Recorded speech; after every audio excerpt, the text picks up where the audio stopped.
Welcome to the Outdooraholic channel. My name is Nathan. On today's video, we're going to be riding Harley Davidson's 10 Rides for 21 route from Roswell, New Mexico down to White Sands National Park. This is a really fun route that's going to take us from the deserts outside of Roswell all the way up to the mountains of Ruidoso and then back down to the gypsum dune fields of White Sands National Park. It's also full of really rich and exciting history, from the 1947 UFO landing outside of Roswell, Billy the Kid's brutal escape from Lincoln County, a Mescalero Apache attacks around Fort Stanton, and the world's largest gypsum dune field at White Sands National Park.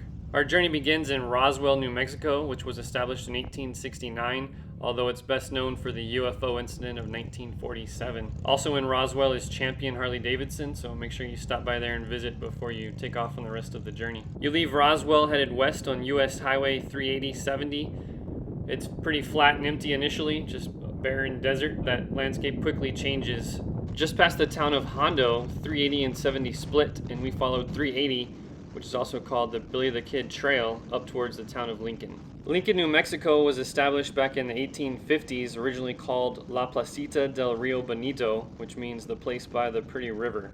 However, the name was changed to Lincoln when Lincoln County was established back in 1869. Lincoln gained most of its notoriety in the late 1870s in what became known as the Lincoln County War. It started with a series of killings and turned into a 5-day battle called the Battle of Lincoln. And all this really started over two competing business interests in the selling of dry goods and beef contracts with the U.S. military, including nearby Fort Stanton. Both sides amassed posses of both lawmen and outlaws to help their causes. On one side, you had the regulators, which include the likes of Billy the Kid. In the lead up to the Lincoln County War, one of those murders I mentioned was that of Sheriff William J. Brady in 1877. Billy the Kid, along with two other regulators, were charged in that murder, and Billy the Kid was captured by Sheriff Pat Garrett in 1881. He was transported to the Lincoln County Courthouse scene here to await his hanging, but Billy managed to kill two of the sheriff's deputies and escape. He was tracked down 3 months later by Pat Garrett and killed in the nearby town of Fort Sumner. Leaving the town of Lincoln, we continued west on US Highway 380 and then turned south on New Mexico 220 and rode down into Fort Stanton.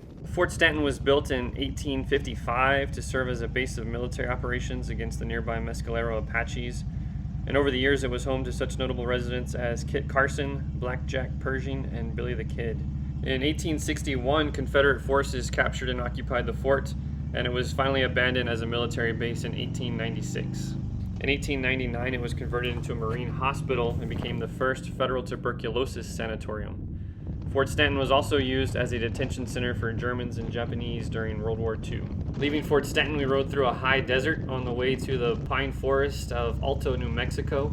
Alto is Spanish for the word high, and the town of Alto sits at 7,550 feet above sea level in the Lincoln National Forest. We stopped for lunch in Ruidoso. We ate at the Log Cabin, which serves breakfast and lunch, and they have really good food, but there's tons of restaurants in Ruidoso and pretty much any kind of food you would be into: Mexican, Italian, American, barbecue, so lots of selections there. While we were eating, those storm clouds caught up to us and it started pouring down rain, even a little bit of hail. Luckily we timed it pretty good and all the rain was while we were inside. After lunch we headed south on Grindstone Canyon Road and Carrizo Canyon Road, which took us on a little more of a scenic route going the back way instead of on US 70. This took us back past the Inn of the Mountain Gods, which is a casino and hotel operated by the Mescalero Apaches. It's a really nice facility, and they also have a lot of concerts.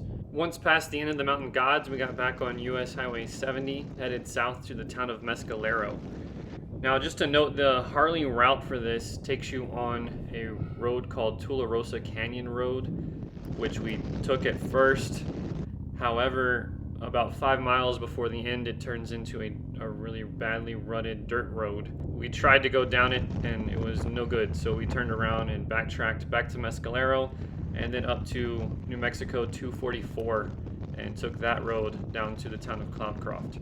So if you're doing this route, unless you're driving an adventure bike, I would advise you skip Tularosa Canyon Road and just take Highway 244 down to the town of Cloudcroft. It gets you there to the same place, and it's still a very fun scenic road with lots of curves, but you avoid that rutted dirt road. The town of Cloudcroft. Cloudcroft was established back in the late 1800s. The El Paso and Northeastern Railroad arrived in Alamogordo and they needed a steady supply of timber as they continued north. And so they went up into the Sacramento mountains to determine if it was feasible to send a rail line up there. And they decided that not only was it feasible to harvest the timber, but that it also be a great resort area. And so the mountain resort town of Cloudcroft was born. Part of that historic rail line, which was called the Cloud Climbing Railroad, can still be seen right here, is this trestle that stretches across the canyon. The ride from Cloudcroft down to Alamogordo is extremely scenic. You go through a couple towns called Mountain Park and High Rolls. You go through some really cool canyons. You go through a tunnel. There's a little vista where you can pull over and little trails you can walk down into the canyons. It's just a real neat area as you're exiting the Lincoln National Forest and heading down to Alamogordo. Once you get down the mountain and are into Alamogordo, you're back in the desert. And from here, it's just a straight shot down US Highway 70, which is also known as White Sands Boulevard, straight down to White Sands National Park.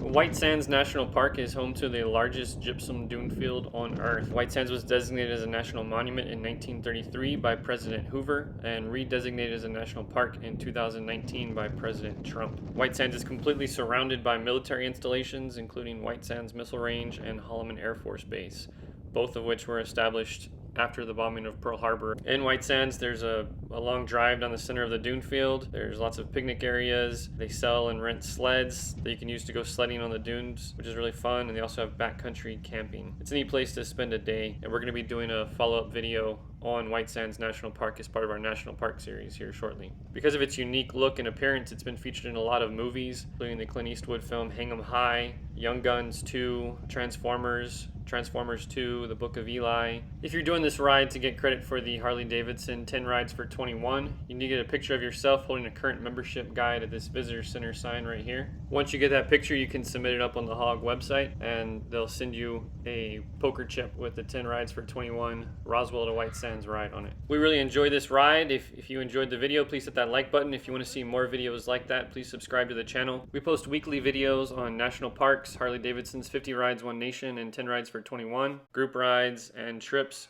Be safe out there on the road, and we hope you'll join us for our next video.